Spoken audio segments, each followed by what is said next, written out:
नमस्कार दोस्तों।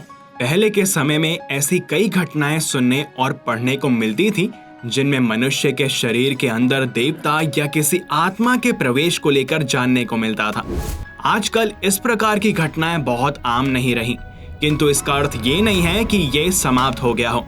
और आज इस वीडियो में हम इसी विषय पर चर्चा करेंगे कि क्या मनुष्य के शरीर में देवता प्रवेश ले सकते हैं या ये हमारी कल्पना के कारण है। किंतु आगे बढ़ने से पहले हमारे साथ बोलें हरिओम। शास्त्रों के अनुसार एक परकाया प्रवेश नाम की विद्या होती है और इस विद्या के प्रभाव से परकाया में प्रवेश किया जा सकता है।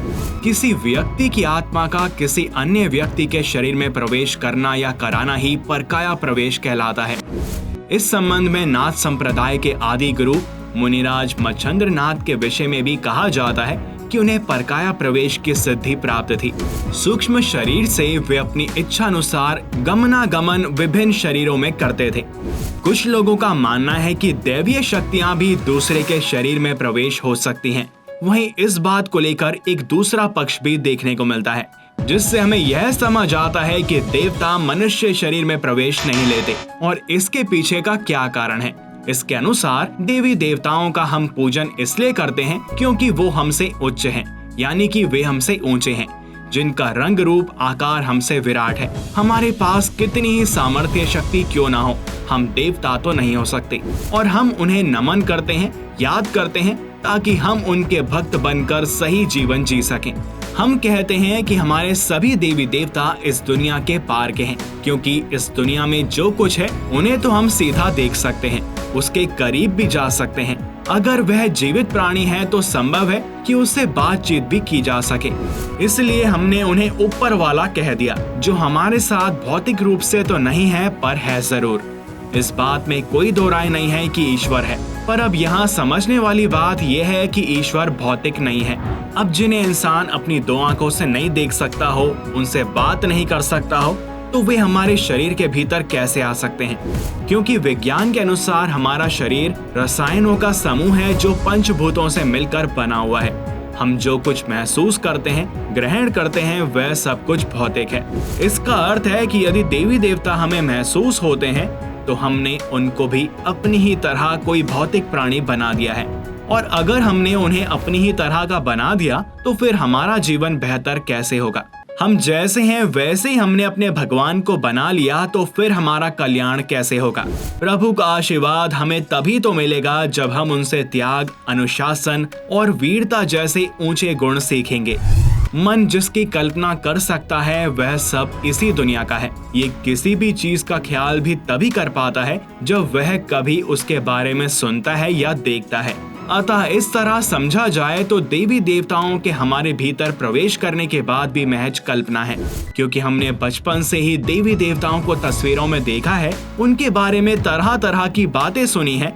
अतः उन्हीं बातों के अनुरूप मन एक कहानी या घटना को भीतर ही भीतर रच लेता है, जिसे देखकर हम कहते हैं इस व्यक्ति के भीतर माता आ गई है, देवता आ गया है इत्यादि।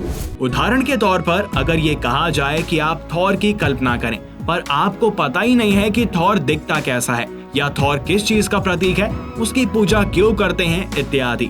अगर आपने थॉर का नाम पहली बार सुना है, उसकी तस्वीर भी नहीं देखी है, तो क्या आप उस पर ध्यान लगा पाएंगे? नहीं ना। तो कहा जा सकता है मनुष्य के भीतर देवी देवताओं के प्रवेश करने की अजीब सी घटनाएं शायद इसी कारण से मनुष्यों में देखी जाती है, क्योंकि उस विषय की कल्पना मनुष्य कर सकता है और कल्पना करना तो मनुष्य खूब जानता है।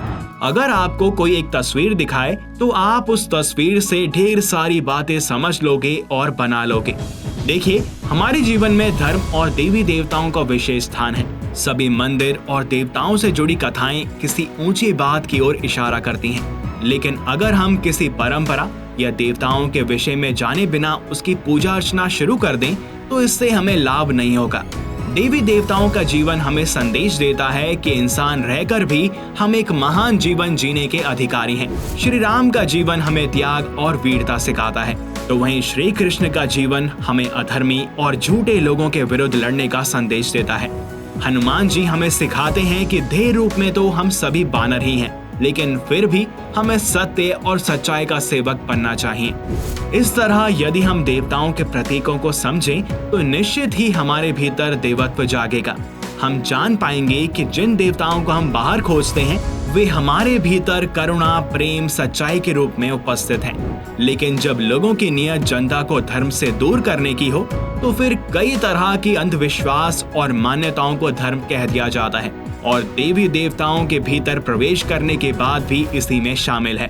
याद रखें, भीतर देवता पहले से ही मौजूद है। वो बाहर से शरीर में नहीं आते, वे केवल आपके मन की कल्पना है। और कहीं ना कहीं मैं खुद भी दूसरी वाली बात से सहमत हूँ। बाकी आप स्वयं विचार कीजिए। तो इस विषय पर आपका क्या सोचना है, हमें कमेंट्स करके जरूर बताएं।